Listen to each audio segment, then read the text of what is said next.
Welcome back to another technical deep dive here in the debug zone. Today we're tackling a big question and breaking it down with insights from other users. Hopefully this clears up some misconceptions and helps you get the answer you need. So buckle up, stay a little curious, and let's jump right in.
And that's a wrap.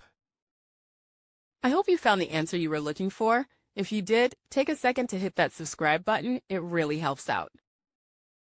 And let me know in the comments which solution worked best for you. See you next time in the debug zone.